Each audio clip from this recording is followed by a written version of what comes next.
Alors, vous rappelez la petite publicité qu'on utilise pour notre série sur la résolution de conflits. C'est cette petite photo qui nous pose la question suivante. Est-ce que vous en avez assez des querelles?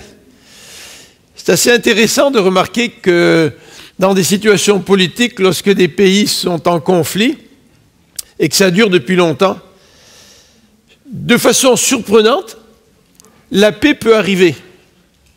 Et dans ces cas-là, la paix arrive quand les différents belligérants comprennent qu'ils ont intérêt à arriver à la paix, qu'ils ont intérêt à faire la paix.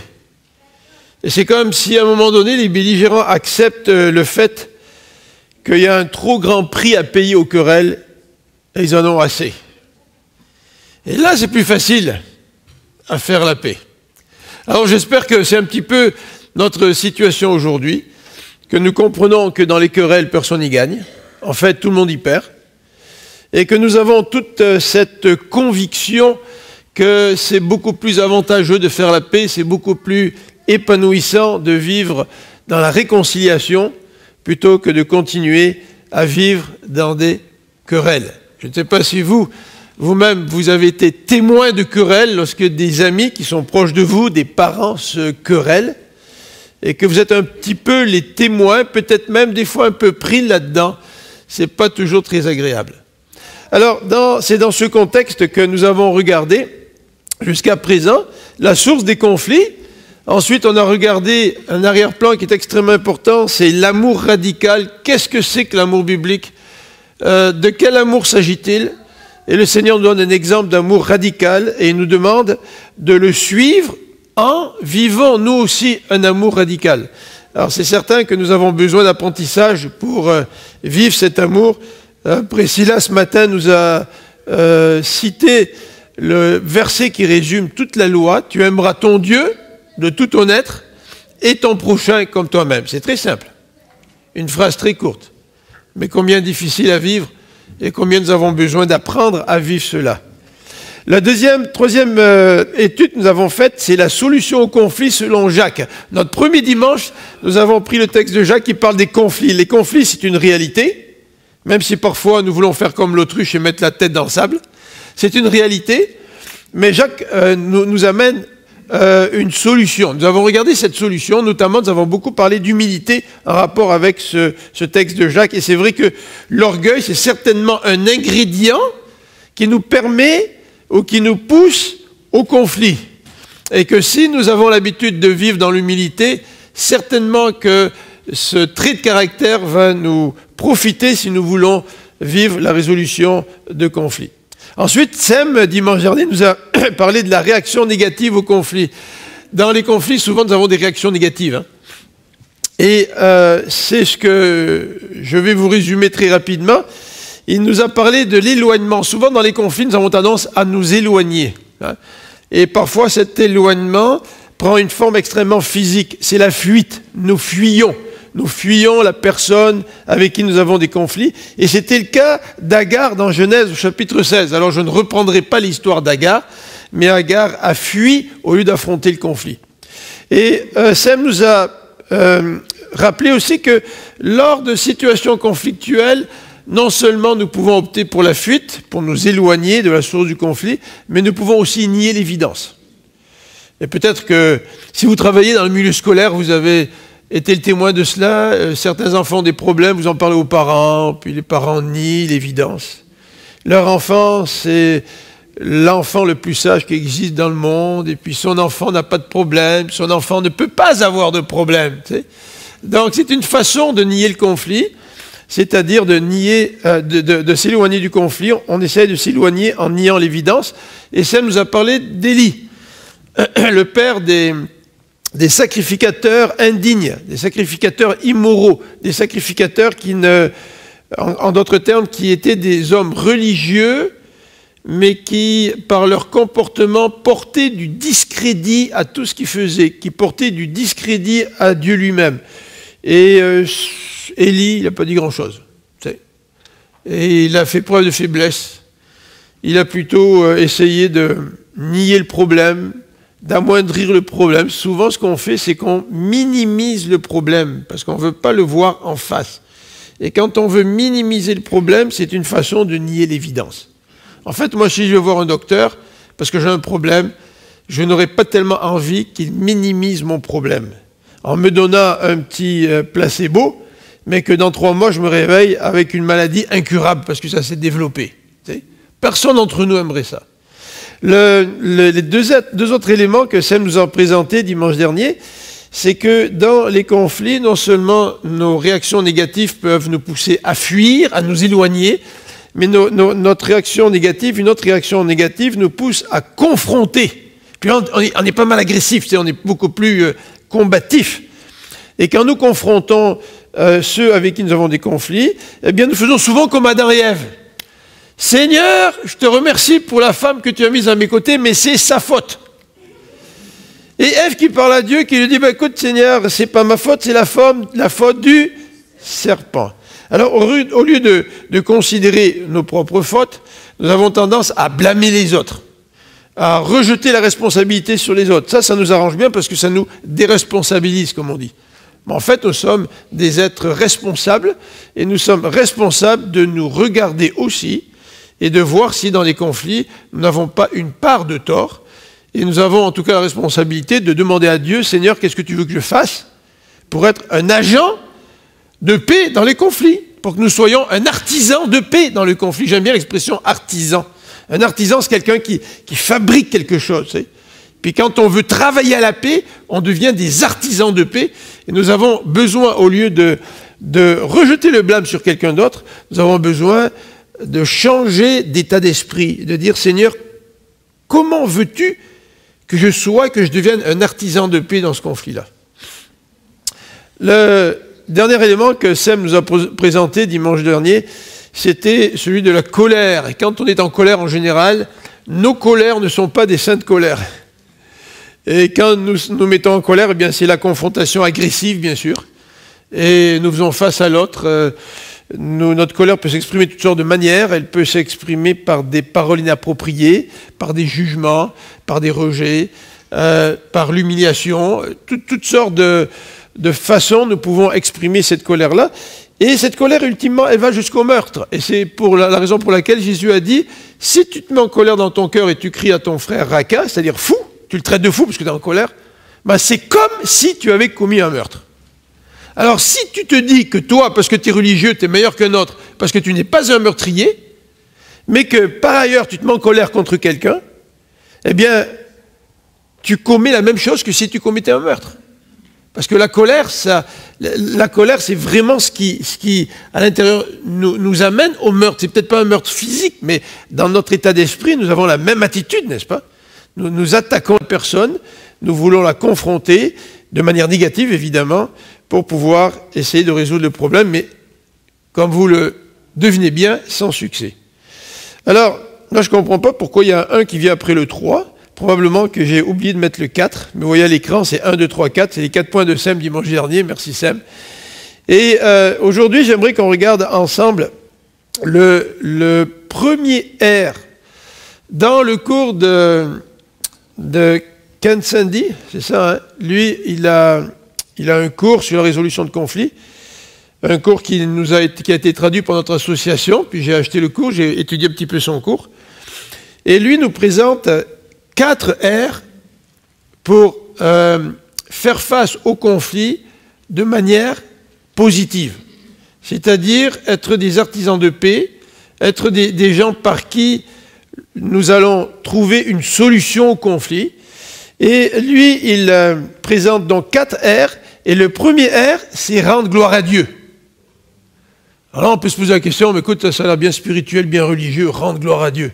Qu'est-ce que ça va avoir dans un conflit, cette idée de rendre gloire à Dieu? Tu sais, ça semble tellement déconnecté là, de la réalité. Alors comment ce thème de rendre gloire à Dieu est-il extrêmement important? Alors dans son ouvrage, l'auteur nous cite toutes sortes de versets, mais ce matin, moi j'ai décidé de prendre un texte.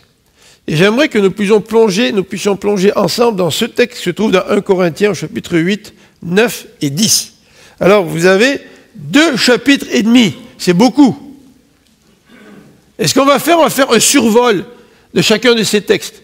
Et le premier survol, ça va être le conflit dans 1 Corinthiens au chapitre 8. On va essayer d'expliquer ce conflit, qu'est-ce que Paul dit par rapport au conflit. Et c'est un gros conflit. Vous savez que l'église de Corinthe se caractérise par des conflits. Dès le début de l'épître, Paul parle de conflits. Et il y a des divisions dans l'église. Et l'apôtre Paul, dans ce même livre, rappelle à l'église que toute l'église de Christ forme un même corps et qu'il ne devrait pas y avoir des conflits qui durent dans le corps. Quand les conflits existent, nous devrions avoir la capacité de les résoudre. Alors, Paul ne dit pas qu'il n'y aura jamais de conflit, mais Paul nous dit une façon de résoudre les conflits. Et une des manières de résoudre les conflits, ce n'est pas la seule, c'est de vouloir la gloire de Dieu. De comprendre que ce que Dieu nous demande, c'est que dans toute notre vie, Dieu veut que nous puissions l'honorer, lui rendre de gloire, dans tout ce que nous faisons. Alors voilà le premier élément. Le deuxième élément que nous allons regarder, ça va être le chapitre 9. Parce que ces 3 chapitres, il faut les regarder en bloc. Autrement, on ne les comprend pas bien. Et dans le chapitre 9 de Corinthiens, l'apôtre Paul parle d'un sujet qui est très, très, très relié au conflit, mais qui nous fatigue passablement. Tu sais. Et l'apôtre Paul est en train de donner l'exemple et de nous dire comment lui, il a renoncé à ses droits. Renoncer à mes droits. Ça, c'est pas du tout le message que nous transmet la société. Au contraire, bien au contraire, tu mérites. Et tout ce que tu mérites, tu peux te l'acheter. Mais renoncer à tes droits, ça va en contre-courant. Mais toujours est-il, dans les résolutions de conflit, on emploie parfois une expression, il faut que tu mettes de l'eau dans ton vin. Vous vous rappelez là? Il faut que tu apprennes à faire des compromis. Mais comment veux-tu apprendre à faire des compromis? Comment peux-tu apprendre à mettre de l'eau dans ton vin si tu n'es pas prêt à renoncer à tes droits? Et on va voir jusqu'où Paul va pour renoncer à ses droits. Et ensuite, on va regarder 1 Corinthiens au chapitre 10, et non pas à partir du verset 1er, parce que dans ce verset-là, Paul commence à parler de l'idolâtrie, mais il y a un lien dans tout ce problème-là, que Paul mentionne à partir d'un Corinthiens 8. Et il termine ce chapitre 10, en particulier le verset 31, il dit « Faites tout pour la gloire de Dieu ». Et puis on terminera avec 2 ou 3 applications pratiques dans le cadre de notre sujet. Alors, faire tout pour la gloire de Dieu. Alors j'aimerais, en tout début, vous poser la question, quand vous avez eu des conflits, ou quand vous êtes dans un conflit, peut-être vous êtes dans un conflit maintenant, je ne sais pas, est-ce que cette pensée s'impose à votre esprit? Je dois tout faire pour la gloire de Dieu. Donc Seigneur, qu'est-ce que tu veux que je fasse dans ce conflit pour ta gloire à toi? Parce que ce n'est pas compliqué. C'est soit pour la gloire de Dieu ou soit pour ta propre gloire. Alors est-ce que dans des situations de conflit, nous nous posons réellement cette question, Seigneur, tu es notre Dieu, nous disons que nous sommes tes disciples, nous disons que nous voulons marcher avec toi, nous disons que nous voulons te suivre, mais est-ce que dans ce conflit-là, dans ce problème-là, que ce soit avec mes enfants, que ce soit avec ma femme ou mon mari, que ce soit avec mes voisins, dans le milieu de travail, tout conflit en général, est-ce que nous nous posons la question, je voudrais, Seigneur, dans ce conflit, agir de telle sorte que je vais te glorifier. Vous savez, quand on parle de résolution de conflit, vous ne pouvez pas entrer dans un processus de résolution de conflit sans être dans un certain état d'esprit. Tant que je suis contrôlé par la haine, l'amertume, la colère, puis que là je désire entrer dans un processus de résolution de conflit, ça ne marchera pas. Il y a quelque chose qu'il faut régler avant. Tu sais. Et certainement qu'en tant que chrétien, on a parlé il y a 2 dimanches de cet amour radical. Tu sais. Si nous ne comprenons pas l'amour radical du Christ, ben pourquoi régler des conflits dans le fond tu sais. Mais le Christ, c'est un messager d'un amour radical qui transforme le monde. Et le christianisme, il n'a pas transformé le monde l'épée à la main. Le christianisme, il a transformé le monde par l'amour. Le christianisme a transformé le monde, ce monde même qui le rejetait, qui le persécutait. Et des hommes et des femmes ont été mis à mort pour leur foi. Et c'est par l'amour de Christ que ces chrétiens ont manifesté envers leurs propres tortionnaires que le monde a été transformé. Et l'évangile gagne du terrain quand l'amour du Christ est mis en pratique, quand cet amour radical est mis en pratique. D'où l'importance dans les conflits de nous poser la question, Seigneur, comment est-ce que je peux t'honorer, te rendre gloire dans cette situation-là? J'irai même plus loin, dans une situation de conflit. Est-ce que ça vous arrive de prendre la Bible, de l'ouvrir, et de dire au Seigneur, Seigneur, j'ai un conflit, je veux me rappeler ce que ta Bible, ta parole me dit sur la résolution de conflits. En d'autres termes, sommes-nous comme des voyageurs qui devons partir en vacances et qui décidons de consulter des cartes pour savoir où est-ce qu'on va? Cet été, quand on est parti en vacances, Marie-France et moi, même avant de partir en vacances, ma sœur avait décidé pour le mariage de son fils de louer une maison pas très loin de Strasbourg. Puis elle nous a envoyé le lien. Puis Marie-France et moi, on est allés voir sur Internet. On a regardé la maison, on a regardé le lien, on a regardé où est-ce que c'était. Puis on a regardé toute la vallée d'Alsace. Puis on regardait un petit peu tout ça. On voulait savoir où est-ce qu'on s'en va. Vous faites ça d'habitude quand vous voyagez. Ça vous donne aussi, ça vous met aussi l'eau à la bouche. Puis on se dit, ouais, ben, on va avoir des bonnes vacances. Mais est-ce que nous faisons cela avec la parole de Dieu? Quand nous vivons des situations conflictuelles, est-ce que nous ouvrons la Bible en nous posant la question, Seigneur, qu'est-ce que tu as à me dire dans cette situation conflictuelle qui est la mienne?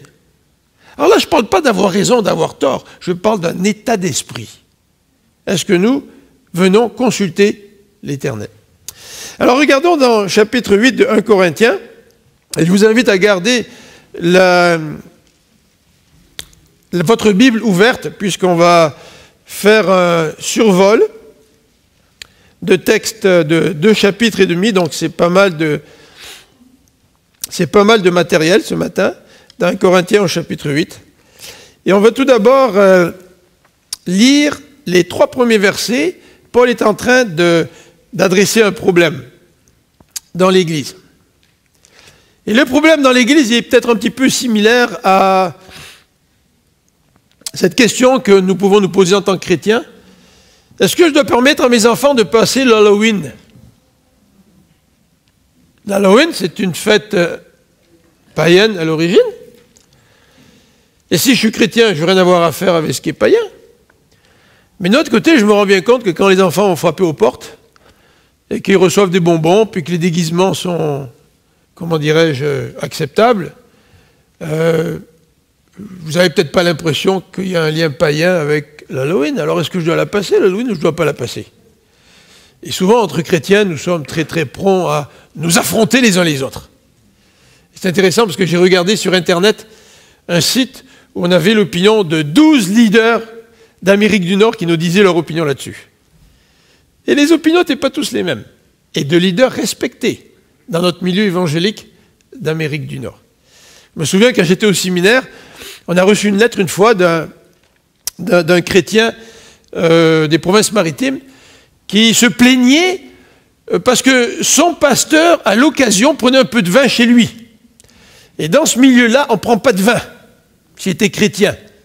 Alors comme ce pasteur avait étudié au séminaire, à Toronto, eh bien, il a envoyé une lettre au directeur du séminaire en disant « Mais comment ça se fait? Qu'est-ce que vous enseignez à vos étudiants ?» Vous savez, une lettre un petit peu, disons, très très encourageante, vous savez. Là. Et comme moi je donnais des cours de français, eh bien, le directeur il a envoyé une petite note à tous les profs en disant « Quelle est votre position là-dessus? Qu'est-ce que vous en pensez ?» Alors moi j'ai dit ma position. Alors, vous voulez savoir ma position, hein?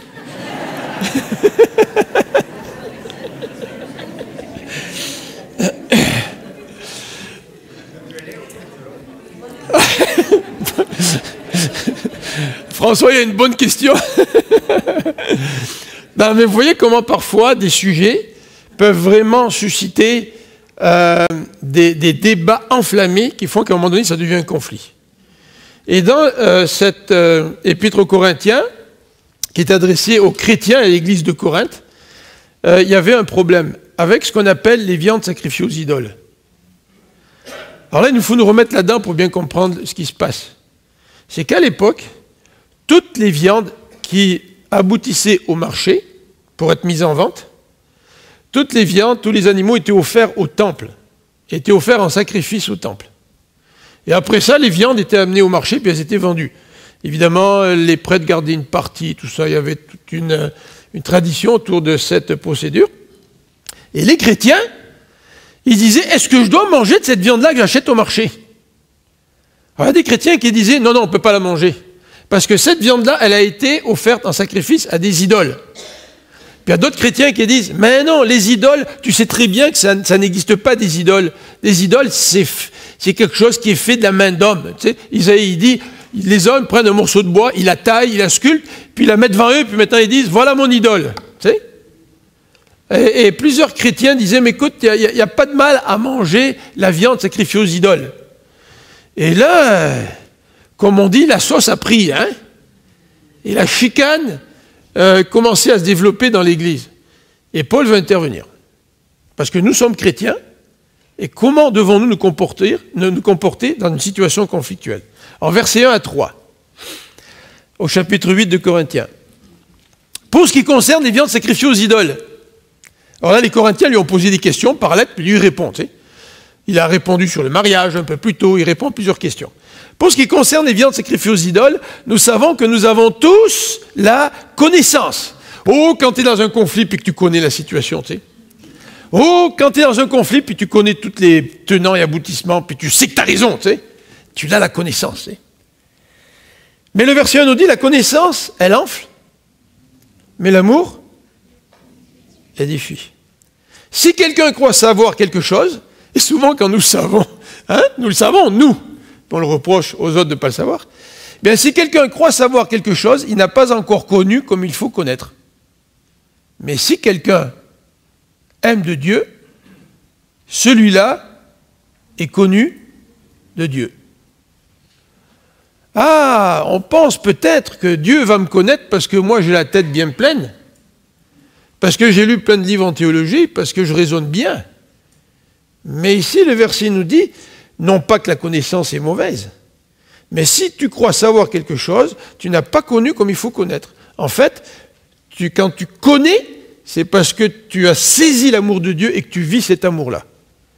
Donc bien sûr, tu peux avoir une connaissance intellectuelle, et la Bible nous encourage à connaître Dieu, à étudier la parole, à méditer les versets bibliques. C'est sûr qu'il y a une part intellectuelle, mais cet aspect intellectuel, s'il n'est pas supporté par l'amour, bien on manque le bateau. Donc verset 3 nous dit, si quelqu'un aime Dieu, celui-là est connu de lui. Est-ce que tu connais beaucoup de choses de Dieu, au sujet de Dieu? C'est bien. Mais, est-ce que tu aimes Dieu? Est-ce que tu aimes Dieu? Ça, c'est intéressant. C'est dans un cadre de conflit que Paul cite ces versets 3, 1, 2, 3.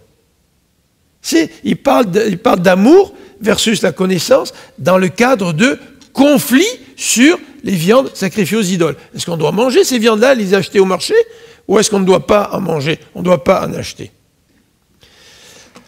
Par la suite, l'apôtre Paul va non seulement parler d'amour, vous savez, parfois il y a des gens qui veulent régler des conflits, qui disent « Ah, prenez-vous dans les bras l'un de l'autre. » Tu sais, je ne sais pas si vous êtes arrivé quand vous étiez petit, là. À un moment donné, votre mère, elle était fatiguée de vos chicanes avec votre soeur ou votre frère. Puis là, elle vous arrête tous les deux, puis dit « Maintenant, là, vous allez vous embrasser tous les deux. » Puis là, tu sais, les deux, là, tu sais, ils n'ont pas le choix, là, tu sais. Il faut faire un petit bec, là, parce que maman a dit qu'il faut faire un petit bec pour régler l'affaire. Bah, peut-être, ça peut régler certaines choses temporairement, mais quand il y a des vrais conflits, c'est pas ça qui règle grand-chose. Et l'apôtre Paul va affirmer la vérité. Et au verset 4 à 6, il va dire « Pour ce qui est donc de manger des viandes sacrifiées aux idoles, nous savons qu'il n'y a point d'idole dans le monde, et qu'il n'y a qu'un seul Dieu. Car s'il est des êtres qui sont appelés dieux, soit dans le ciel, soit sur la terre, comme il existe réellement plusieurs dieux et plusieurs seigneurs, néanmoins, pour nous, il n'y a qu'un seul Dieu, le Père de qui viennent toutes choses, et pour qui nous sommes, et un seul Seigneur Jésus-Christ, par qui sont toutes choses, et par qui nous sommes. Il n'y a qu'un seul Dieu. Là, vous dites, ouais, mais s'il n'y a qu'un seul Dieu, puis que Paul semble dire que les idoles, c'est pas grand-chose, est-ce que Paul va permettre aux gens de manger des viandes sacrifiées aux idoles? Paul aurait peut-être dû pas se prononcer au niveau théologique, voyons. Mais non, dans la résolution de conflit, il faut quand même parler de vérité, tu sais. L'amour, ça noie pas tout, là, tu sais. Et Paul, il veut mettre la vérité en place. Mais remarquez, il l'a dit dans 3 versets. Regardez au verset 7 maintenant, ce que dit l'apôtre Paul. Il va parler des consciences faibles. Mais cette connaissance n'est pas chez tous. Quelques-uns, d'après la manière dont ils envisagent encore l'idole, mangent de ces viandes comme étant sacrifiées aux idoles. Et leur conscience, qui en est faible, en est souillée. Ce n'est pas un aliment qui nous rapproche de Dieu. Si nous en mangeons, nous n'avons rien de plus. Si nous n'en mangeons pas, nous n'avons rien de moins. Ah tiens, l'apôtre Paul ici, même s'il semble présenter la vérité, en disant qu'il y a un seul Dieu, les idoles ne sont rien, l'apôtre Paul, qui partage donc sa connaissance, veut en même temps démontrer de l'amour. Et il reconnaît qu'il y a certaines personnes qui voient les choses différemment.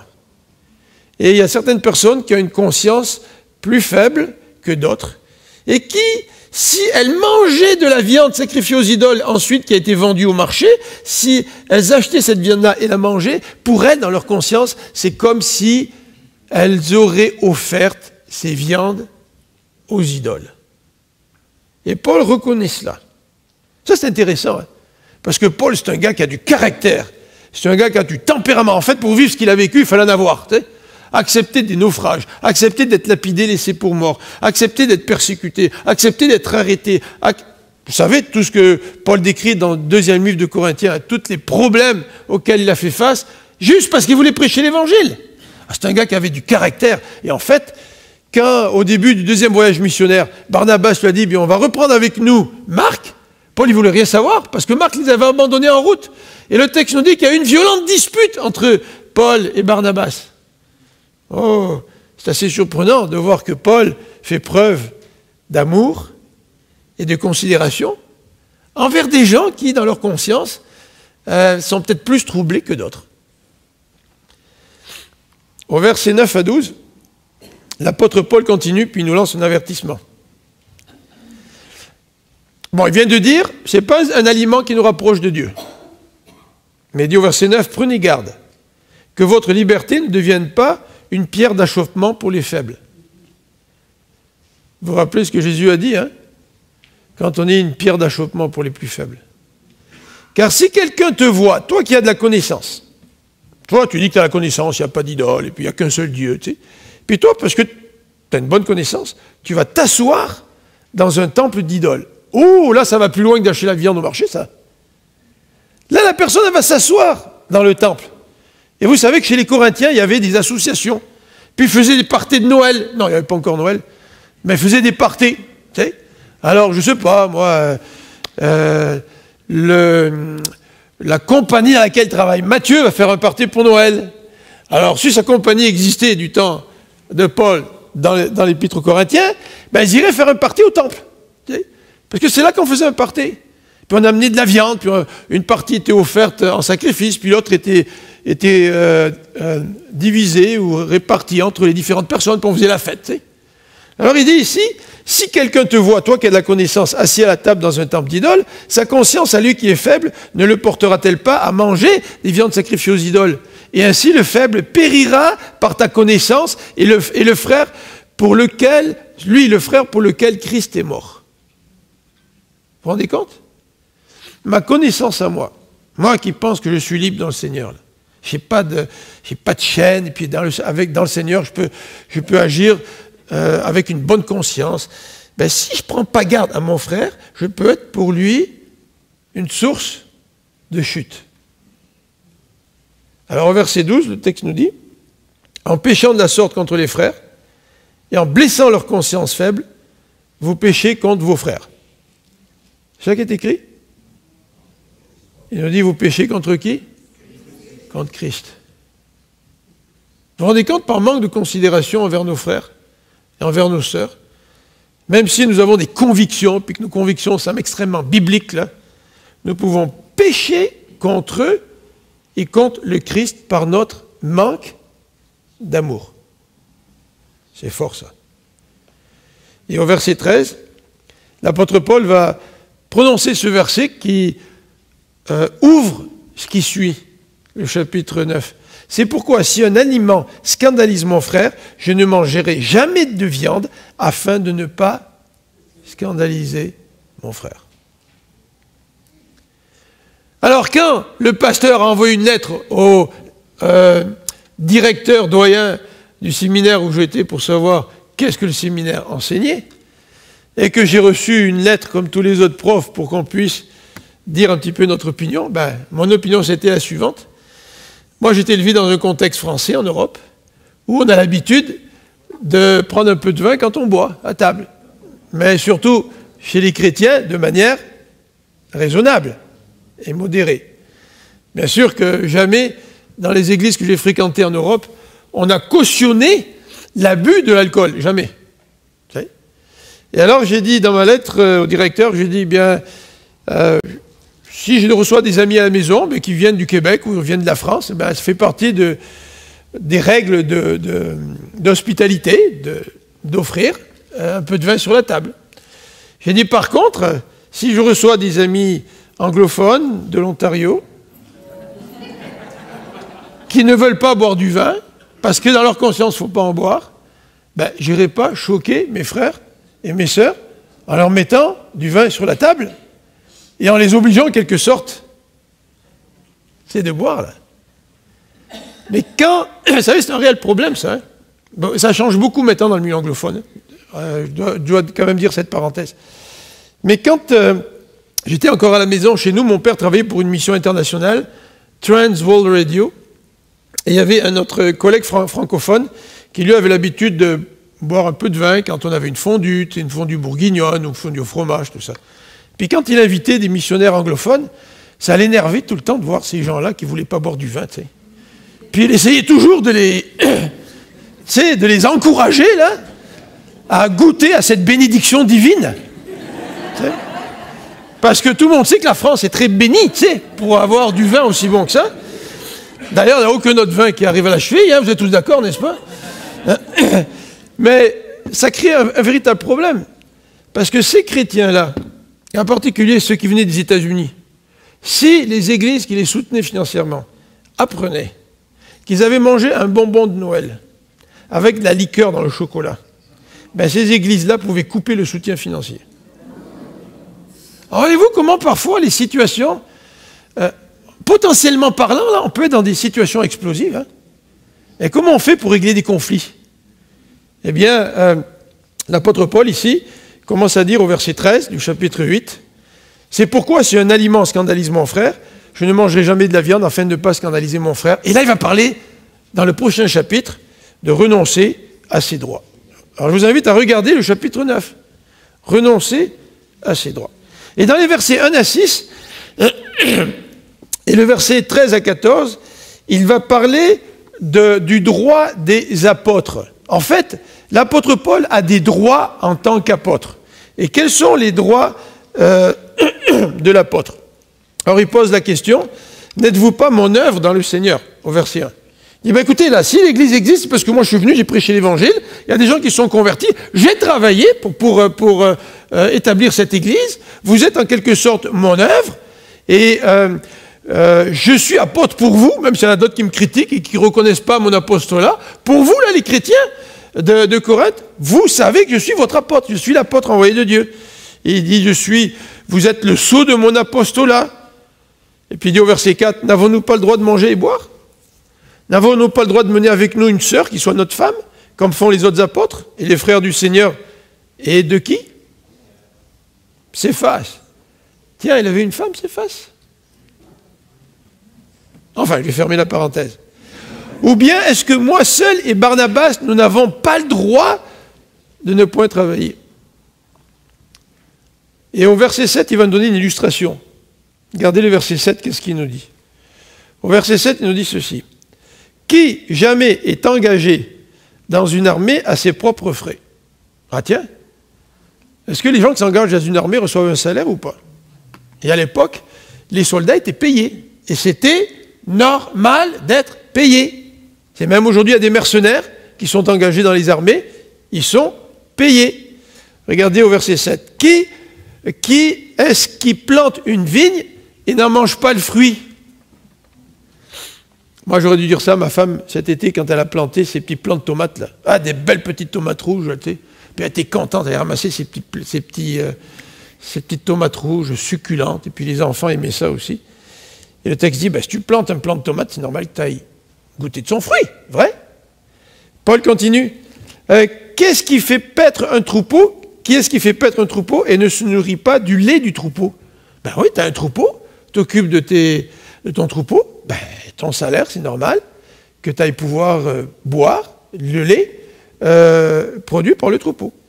Et non seulement l'apôtre Paul nous donne ces illustrations-là, mais au verset 8, il va avoir recours à la loi. Regardez le verset 8. Ces choses que je dis n'existent-elles pas dans les usages des hommes? La réponse sous-entendue, c'est quoi? Oui. C'est normal, quand tu vas à la guerre, tu es engagé de recevoir ton salaire comme mercenaire. Si tu es soldat, c'est normal, si tu plantes une vigne, de pouvoir profiter du fruit de la vigne. Et c'est normal, si tu fais paître un troupeau, de pouvoir boire du lait du troupeau. C'est tout à fait normal. Et il continue, la loi ne les dit-elle pas aussi?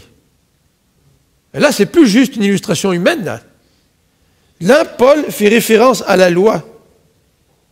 La loi, au verset 8, nous dit « Tu ne muselleras point le bœuf quand il foule le grain. Dieu se met-il en peine des bœufs? Ou parle-t-il uniquement à cause de nous?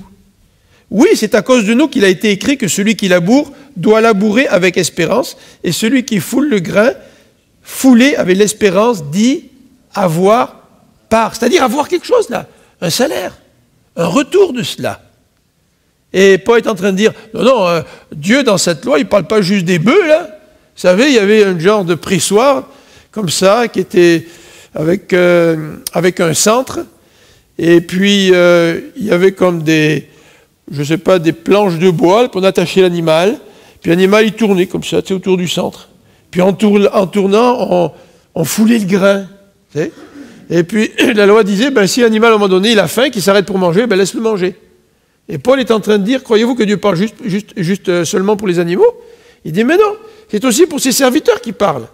Celui qui sert dans une église, celui qui sert dans le royaume de Dieu, c'est normal qu'il puisse en retour être soutenu par l'œuvre de Dieu. Alors, nous arrivons au verset 11 qui nous dit, si nous avons semé parmi vous les biens spirituels, est-ce une grosse affaire si nous moissonnons vos biens temporels?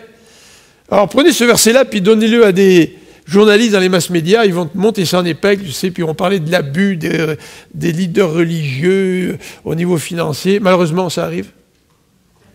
Mais il ne parle pas de ça, Paul. Il parle simplement d'un salaire pour le travail que tu fais. Tu sais. Et au verset suivant, au verset 11, l'apôtre Paul, pardon, pas au verset 11, mais... oui, au verset 11 et au verset 12, il nous dit « Si d'autres jouissent de ce droit sur vous, n'est-ce pas plutôt à nous d'en jouir? Mais nous n'avons point usé de ce droit. Tiens, au contraire, nous souffrons tout afin de ne pas créer d'obstacle à l'évangile de Christ. » Regardez encore au verset 15. Au verset 13, il va parler des prêtres qui travaillent dans le temple, qui offrent les sacrifices et qui en retour ont le droit d'avoir une partie de la viande. Tu sais, il dit c'est normal. Puis il va arriver au verset 15, et au verset 15, il nous dit « Pour moi, je n'ai usé d'aucun de ces droits. Et ce n'est pas afin de les réclamer en ma faveur que j'écris ainsi, car j'aimerais mieux mourir que de me laisser enlever ce sujet de gloire. » Vous vous rendez compte, ces paroles sont fortes. Hein? J'aimerais mieux mourir que de réclamer mes droits. Et quand des gens sont en chicane, là, ils aimeraient mieux mourir que de céder. L'apôtre Paul est en train de dire, moi j'aimerais mieux mourir que d'exiger mes droits. Waouh! Ça va à l'encontre de tout ce que la société nous dit. Et il nous dit, si j'annonce l'évangile, au verset 16, ce n'est pas pour moi un sujet de gloire, car la nécessité m'en est imposée. Et malheur à moi si je n'annonce pas l'évangile. Si je le fais de bon cœur, j'en ai la récompense. Mais si je le fais malgré moi, c'est une charge. Quelle est donc ma récompense? C'est d'offrir gratuitement l'évangile que j'annonce, sans user de mon droit de prédicateur de l'Évangile. Et il va continuer au verset 19, « Car bien que je sois libre à l'égard de tous, je me suis rendu le serviteur ou l'esclave de tous, afin de gagner le plus grand nombre. » Et il nous dit, avec les Juifs, j'étais comme Juif, afin de gagner les Juifs. Avec ceux qui sont sous la loi, c'est-à-dire les païens, comme sous la loi, quoique je ne sois pas moi-même sous la loi, afin de gagner ceux qui sont sous la loi. Et avec ceux qui sont sans loi, excusez-moi, c'était les Juifs au verset 20, au verset 21, avec ceux qui sont sans la loi, comme sans loi, quoique je ne sois point sans la loi de Dieu, étant sous la loi de Christ, afin de gagner ceux qui sont sans la loi. J'ai été faible avec les faibles, afin de gagner les faibles. Je me suis fait tout à tous, afin d'en sauver de toute manière quelques-uns. Je fais tout à cause de l'Évangile, afin d'y avoir part. Alors ça, c'est révolutionnaire, les amis. C'est pas simplement révolutionnaire, mais on retrouve des situations dans notre vie humaine où nous trouvons normal de renoncer à nos droits. Est-ce que vous avez renoncé à vos droits quand vous avez eu des enfants? On en a plusieurs parmi nous là, qui ont des enfants en bas âge. Moi, là, c'est mon droit de dormir. Puis si je ne dors pas mes 8 heures par jour, je deviens maussade, bougon, et puis je ne suis pas de bonne humeur. J'ai des droits. Qu'est-ce qui fait que tu renonces à ce droit-là? C'est l'amour. Hein? C'est facile parfois en tant que chrétien de dire « Oui, mais tu sais, j'ai des besoins, moi. » Ah oui, tu as tes besoins, c'est vrai. « Oui, mais tu sais, j'ai des droits, moi. Mais le Seigneur, il veut bien que je m'occupe de mes besoins et de mes droits. » C'est même pas la bonne question à poser, ça.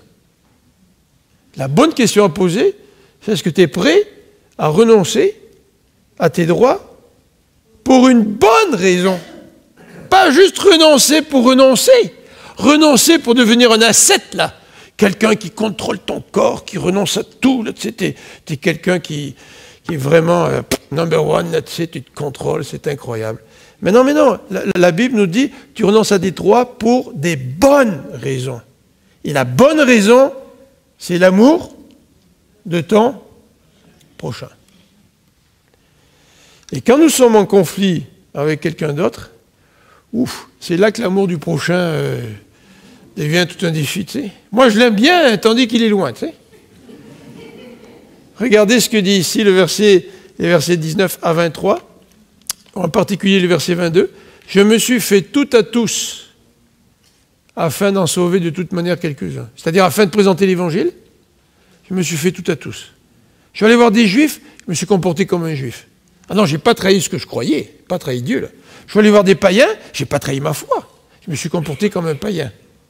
Je me suis fait tout à tous. C'est pour ça que Paul dit, si quelqu'un est choqué, s'il me voit manger de la viande achetée au marché, parce que cette viande a été offerte aux idoles avant, moi je ne veux pas le choquer.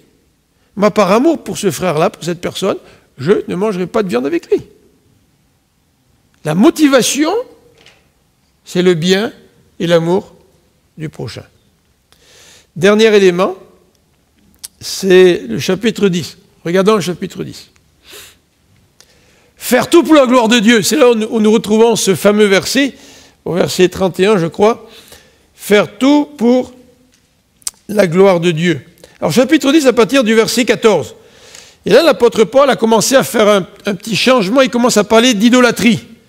Et dans les versets 1 à 13 de ce passage, il parle de l'idolâtrie du peuple dans le désert. Puis là, au verset 14, et suivant, il va continuer à parler d'idolâtrie, puis il va revenir au problème des viandes sacrifiées aux idoles. Est-ce que je dois en manger ou est-ce que je ne dois pas en manger? Et là encore, au verset 19, il va prononcer une vérité, il va affirmer la vérité. Il nous dit au verset 19, « Que dis-je donc? Que la viande sacrifiée aux idoles est quelque chose? Aucune idole est quelque chose? Absolument pas. Nullement. Les idoles, c'est rien. Ça ne répond même pas. Les gens pensent que quand tu pries un morceau de bois qui a été sculpté, tu vas avoir une réponse. Ça, c'est une fausse croyance. Et même dans les versets qui précèdent, il nous parle d'une autre réalité, d'une autre vérité. Il nous parle de l'unité, la communion avec Christ. Okay? Et là, il arrive au verset 19 en nous disant, l'idole, c'est rien. Et il va nous faire une recommandation au verset 20. Au verset 20, 22, il nous dit, je dis ce qu'on sacrifie, on le sacrifie à des démons et non à Dieu. Or, je ne veux pas que vous soyez en communion avec les démons. Vous ne pouvez boire la coupe du Seigneur et la coupe des démons. Vous ne pouvez participer à la table du Seigneur et à la table des démons. Voulons-nous provoquer la jalousie du Seigneur? Sommes-nous plus forts que lui? Et là, ce que Paul est en train de dire, il est en train de dire, il y a une chose que vous ne devez pas faire en tant que chrétien, c'est aller dans les temples et commencer à manger des viandes sacrifiées aux idoles dans les temples.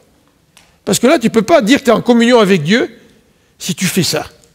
Alors, Paul est en train de se prononcer dans le problème. Il dit, t'es chrétien, là, ne va pas manger dans le temple. Hein?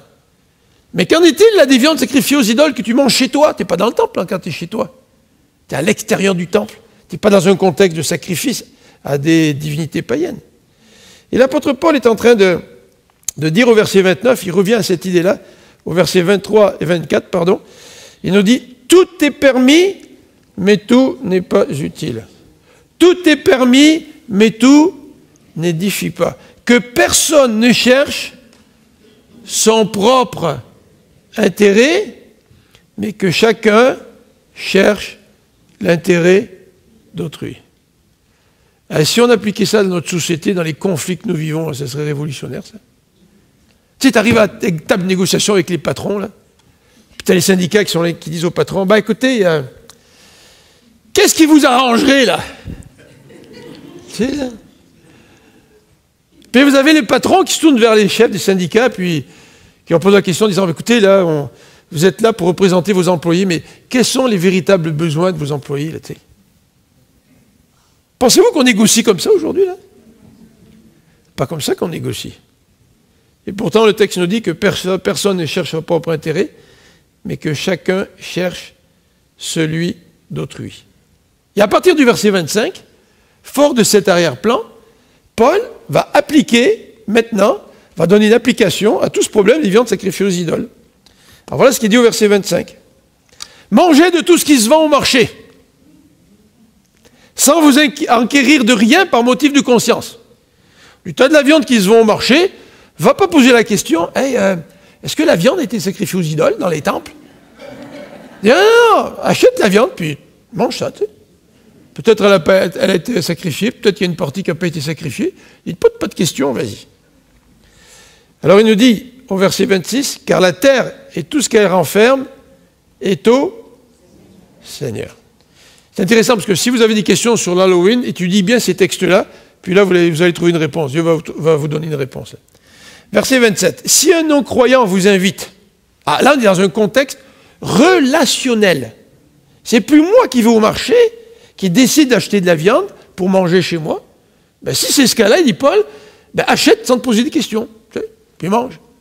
Mais il dit par contre, là, si un non-croyant vous invite et que vous voulez aller, mangez de tout ce qu'on va vous présenter. Là, tu es en relation avec quelqu'un, là, tu es invité par un non-croyant. Mange de tout ce qu'on te présente, sans vous enquérir de rien par motif de conscience.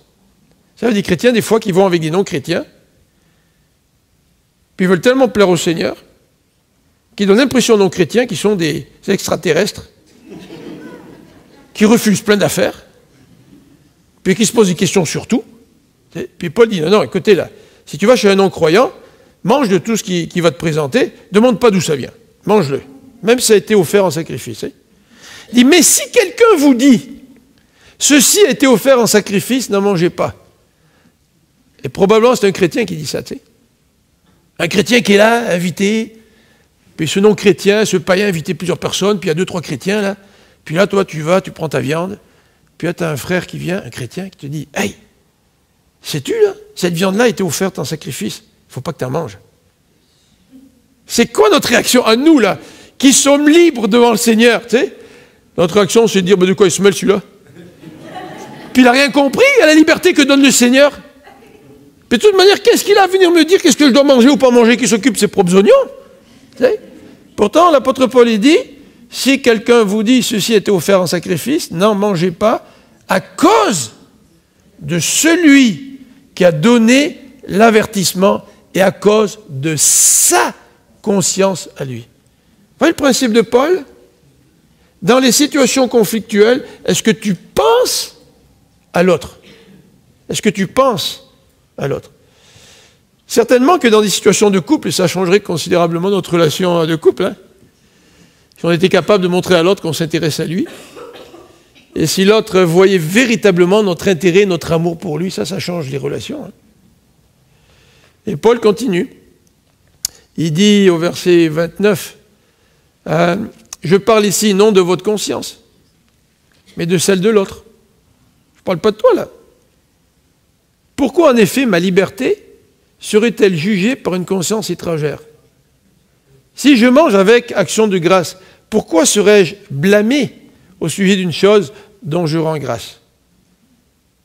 Donc, soit que vous mangez, soit que vous buvez, soit que vous fassiez quelque autre chose, faites tout pour la gloire de Dieu.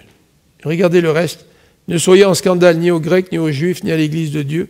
De la même manière que moi aussi je m'efforce en toutes choses de complaire à tous, cherchant non mon avantage, mais celui du plus grand nombre, afin qu'ils soient sauvés. Alors, quelle application dans les situations de conflit? On est en plein dans un problème dans l'Église, là, ça divise l'Église. C'est tellement grave là, qu'ils ont posé question à Paul pour savoir qu'est-ce que Paul disait, et Paul a dû répondre dans sa lettre sur la question des viandes sacrifiées aux idoles. Alors, quel élément retenir dans notre thème là, de la résolution de conflits?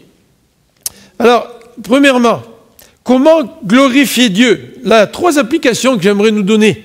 Comment glorifier Dieu? Je reviens à ce que j'ai dit au début, là. Dans des conflits, est-ce qu'on s'arrête? Est-ce qu'on ouvre la Bible? Et est-ce qu'on cherche les textes qui parlent de résolution de conflits? Et est-ce qu'on dit à Dieu, Seigneur, comment tu veux, qu'est-ce que tu attends de moi pour que je puisse être un artisan de paix? Pour que je puisse être un facilitateur là, pour régler le conflit. La Bible nous dit, je vous rappelle, vivez en paix avec tous, autant que ça dépend de vous. Si l'autre en face, il veut rien savoir, il veut continuer à te faire la guerre, ben, tu ne peux pas l'empêcher. Mais toi, par exemple, tu peux avoir l'attitude d'un artisan de paix. Alors, comment glorifier Dieu? Puisque le texte ici nous dit, quoi que ce soit que vous fassiez, que vous dites, que vous mangez, que vous buvez, faites tout pour la gloire de Dieu. Alors, comment glorifier Dieu dans les situations de conflit? Premier élément, Jean 5, verset 30. Jean 5, verset 30, c'est Jésus qui parle. Et j'aimerais qu'on lise ce passage, parce que Jésus est quand même notre modèle. Il ne faut pas l'oublier. Jean 5, verset 30. Jean 5, verset 30. Jésus dit, je ne peux rien faire de moi-même. D'après ce que j'entends, je juge, et mon jugement est juste, parce que je ne cherche pas ma volonté, mais la volonté de celui qui m'a envoyé. Ça, c'est fantastique. Quand 2 personnes sont en conflit, qu'est-ce que chacune veut? C'est accomplir sa volonté. Ça. Imaginez-vous si les 2 personnes sont chrétiennes. Les 2 font partie de la famille de Dieu. Les 2 sont enfants de Dieu. Et les 2, au lieu de se tourner l'un contre l'autre, en essayant d'imposer leur volonté, les 2 se tournent vers Dieu, puis disent à Dieu, Seigneur, quelle est ta volonté? Et ils ont le même Dieu. Pensez-vous que Dieu a 2 solutions différentes pour chacune des personnes? Non, Dieu va leur montrer l'importance de rechercher le bien de l'autre. Et tous les 2, forts de la communion qu'ils ont avec Dieu, vont ensemble trouver une solution pour régler le conflit. Mais est-ce que tu veux vraiment chercher la volonté de Dieu quand tu es dans un conflit? Est-ce que tu le veux vraiment? Et si tu le veux, qu'est-ce que tu fais? Deuxième application, est-ce que nous sommes prêts à renoncer à nos droits, renoncer à ses droits? Vous vous rappelez Abraham, quand il y a une querelle avec son neveu Lot, ils avaient trop de troupeaux, puis le pays était trop petit pour les 2. Alors là, vous avez une situation idéale pour qu'un conflit éclate. Alors vous avez une situation idéale. Puis les serviteurs entre eux peuvent se chicaner, tu sais. Puis le conflit peut grandir, prendre de l'ampleur. Et voilà Abraham qui se tourne vers son neveu, c'est le petit jeune, Lot. Hein. Il dit, Lot, regarde là, tu vois tout le terrain là?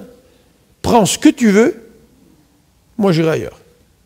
Prends ce que tu veux. Tu peux prendre la meilleure partie.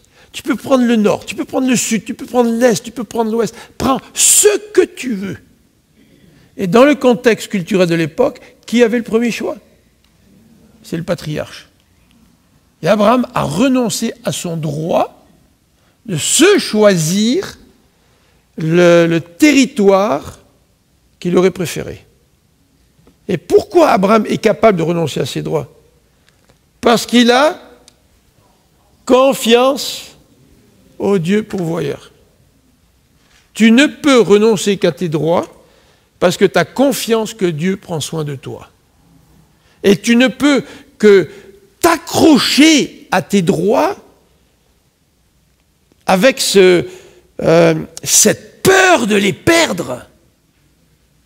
Vous savez, quand on veut s'accrocher, là, que ça crée en nous de l'angoisse, parce qu'on a peur de perdre nos droits, puis on est tellement furieux quand quelqu'un nous vole un de nos droits, tu sais. Mais dans ce cas-là, c'est que nous n'avons pas confiance en notre Dieu pourvoyeur. C'est nous qui voulons garder tous nos droits, les garder pour nous-mêmes. Troisième application, et la dernière, c'est est-ce que nous voulons réellement chercher l'intérêt de ceux qui nous entourent? Est-ce que nous voulons chercher l'intérêt de ceux avec qui nous sommes en conflit? C'est facile avec nos enfants, hein? Enfin, c'est plus facile. On les aime. Et on pose bien des gestes qui reflètent notre amour pour eux. Mais est-ce que nous nous aimons réellement les uns les autres? Est-ce que Christ est véritablement en nous? Est-ce que Christ est en toi, Christ est en moi? Donc j'ai tout ce qu'il faut pour chercher l'intérêt de l'autre. On va prier ensemble.